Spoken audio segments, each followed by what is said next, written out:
बिस्मिल्लाहिर्रहमानिर्रहीम। अस्सलाम वालेकुम।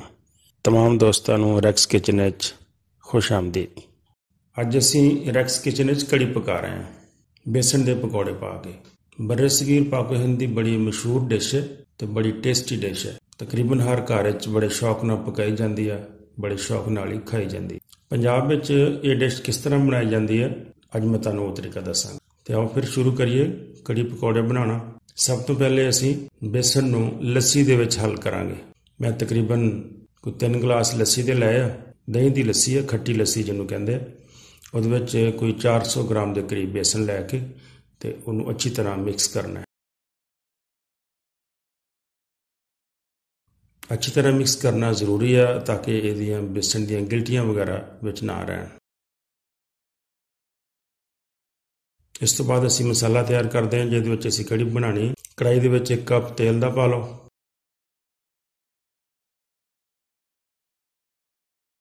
2 प्याज बरीक कटे हुए शामिल कर लो।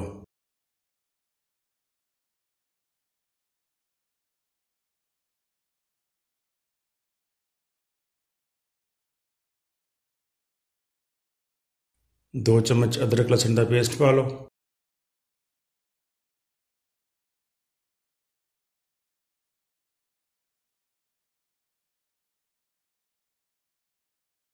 तेन थोड़ा जिहा भुनो।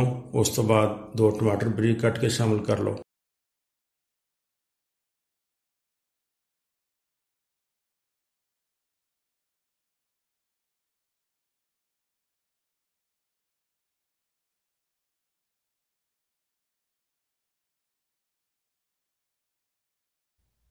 एक चम्मच लाल मिर्च का, आधी चम्मच हल्दी शामिल करो तो 1 चम्मच नमक शामिल कर लो।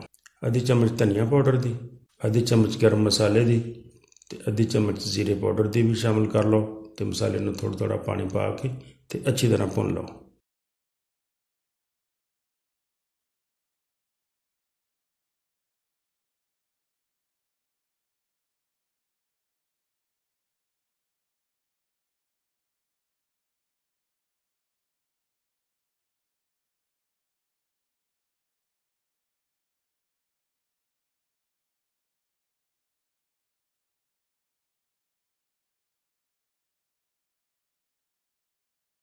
थोड़ी देर ढक्कन भी दे लो उत्ते ताकि सारे टमाटर वगैरह जड़े आ वो अच्छी तरह गल जाए।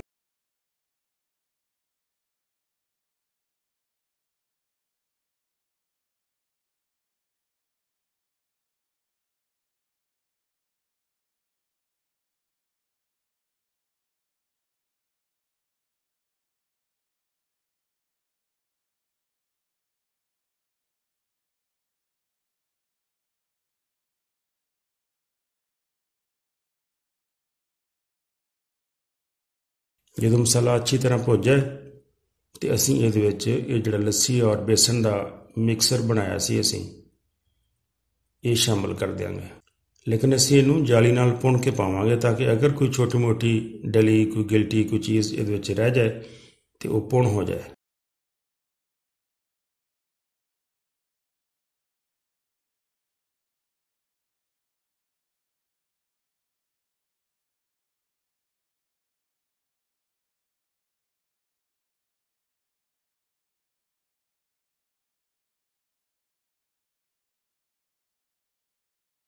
कड़ी असीं हल्की अग ते पकावांगे।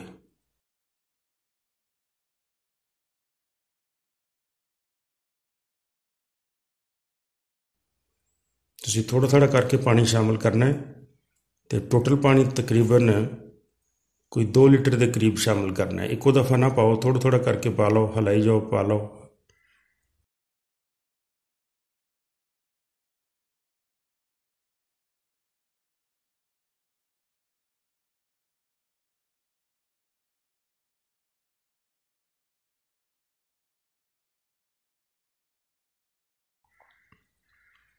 थोड़ा थोड़ा करके पानी शामिल कर लो ताकि कड़ी जड़ी है खासी पतली हो जाए। इस तरह जिन्नी कि पतली नज़र आ रही है इन्नी पतली होनी चाहिए। इस तो बाद ये 4 मिर्चां हरियां शामिल कर दो तो इनू हल्की अग ते पकन दो। कड़ी जिन्नी ज़्यादा कड़ेगी उन्नी ही ज़्यादा अच्छी बनेगी। तो जिन्ना चिर साड़ी हुण कड़ी ਪੱਕਦੀ ਹੈ ਅਸੀਂ ਪਕੌੜਿਆਂ ਦੀ ਤਿਆਰੀ ਸ਼ੁਰੂ ਕਰ ਲੈਂਦੇ ਹਾਂ। ਪਕੌੜਿਆਂ ਵਾਸਤੇ ਅਸੀਂ 400 ਗ੍ਰਾਮ ਬੇਸਨ ਲਿਆ, ਉਹਦੇ ਵਿੱਚ 2 ਗੁੱਟੀਆਂ ਪਾਲਕ ਦੀਆਂ ਬਰੀਕ ਕੱਟ ਕੇ ਸ਼ਾਮਲ ਕਰੋ, 2 ਪਿਆਜ਼ ਲੰਬੇ ਲੰਬੇ ਕੱਟ ਲਓ, 2 ਆਲੂ ਬਰੀਕ ਕੱਟ ਕੇ ਸ਼ਾਮਲ ਕਰਨੇ, 2 ਹਰੀਆਂ ਮਿਰਚਾਂ ਬਰੀਕ ਕੱਟ ਲਓ,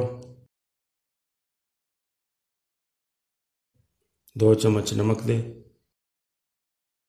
1 ਚਮਚ ਹਲਦੀ, 1 ਚਮਚ ਲਾਲ ਮਿਰਚ ਦਾ, 1 ਚਮਚ ਜ਼ੀਰਾ ਪਾਊਡਰ, 1 ਚਮਚ ਅਜਵਾਇਣ, 1 ਚਮਚ ਧਨੀਆ ਪਾਊਡਰ। ਇਹ ਚੀਜ਼ਾਂ ਸਾਰੀਆਂ ਪਾ ਕੇ ਤੇ ਇਹਨੂੰ ਅੱਛੀ ਤਰ੍ਹਾਂ ਮਿਕਸ ਕਰ ਲੈਣਾ।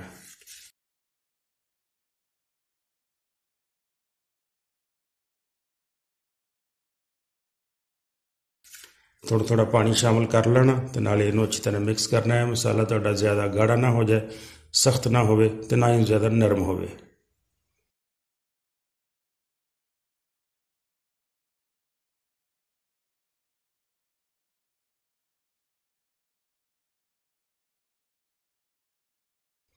ਇਸ ਤਰ੍ਹਾਂ ਇਹਨੂੰ ਦਰਮਿਆਨਾ ਜਿਹਾ ਬਣਾ ਕੇ ਅਤੇ ਤੁਸੀਂ ਪਕੌੜਿਆਂ ਵਾਸਤੇ ਰੱਖ ਲਓ। ਪਕੌੜਿਆਂ ਦਾ ਮਸਾਲਾ ਸਾਡਾ ਤਿਆਰ ਹੋ ਗਿਆ। ਹੁਣ ਅਸੀਂ ਪਕੌੜੇ ਤਲ ਲੈਂਦੇ ਹਾਂ। ਇਸ ਤਰ੍ਹਾਂ ਹੀ ਕੜਾਹੀ ਦੇ ਵਿੱਚ ਤੇਲ ਗਰਮ ਕਰੋ ਅਤੇ ਹੱਥ ਨਾਲ ਥੋੜ੍ਹੇ ਥੋੜ੍ਹੇ ਪਕੌੜੇ ਪਾ ਕੇ ਅਤੇ ਆਪਣੇ ਪਕੌੜੇ ਜਿਹੜੇ ਆ ਉਹ ਕੱਢ ਲਓ ਸਾਰੇ।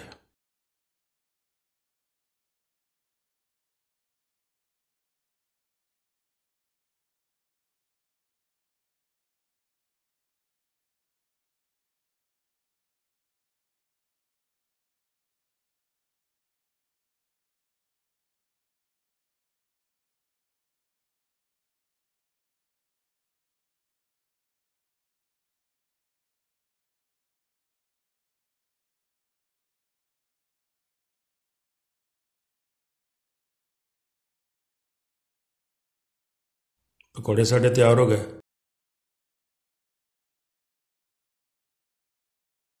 ਅਤੇ ਹੁਣ ਕੜੀ ਵੱਲ ਨਜ਼ਰ ਕਰਦੇ ਹਾਂ। ਹੁਣ ਅਸੀਂ ਇਹਦੇ ਵਿੱਚ ਅੱਧੀ ਚਮਚ ਕਸੂਰੀ ਮੇਥੀ ਦਾ ਪਾਵਾਂਗੇ। ਕਸੂਰੀ ਮੇਥੀ ਨਾਲ ਬਹੁਤ ਪਿਆਰੀ ਖੁਸ਼ਬੂ, ਬਹੁਤ ਪਿਆਰਾ ਟੇਸਟ ਬਣਦਾ ਹੈ।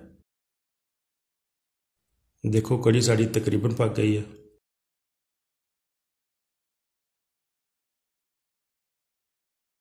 ਅਤੇ ਥੋੜ੍ਹਾ ਜਿਹਾ ਹਰਾ ਧਨੀਆ ਪਾ ਲਓ ਅਤੇ ਕੜੀ ਸਾਡੀ ਤਕਰੀਬਨ ਪੱਕ ਗਈ ਹੈ।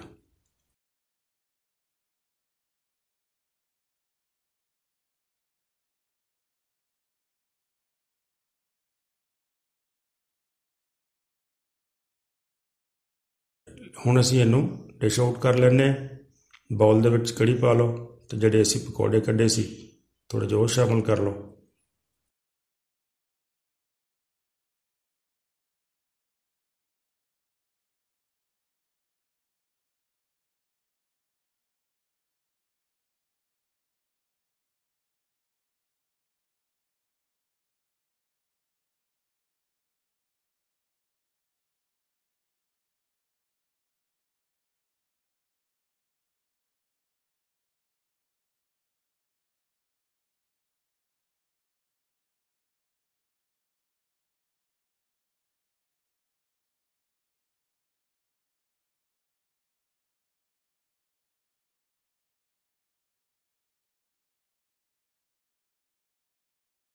ਹੁਣ ਅਸੀਂ ਕੜੀ ਨੂੰ ਦੇਸੀ ਘਿਓ ਦਾ ਤੜਕਾ ਲਾਵਾਂਗੇ।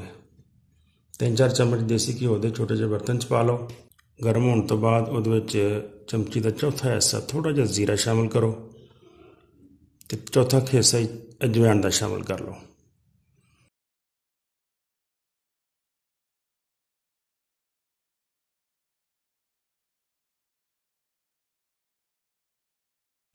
ਥੋੜ੍ਹਾ ਜਿਹਾ ਗਰਮ ਕਰੋ।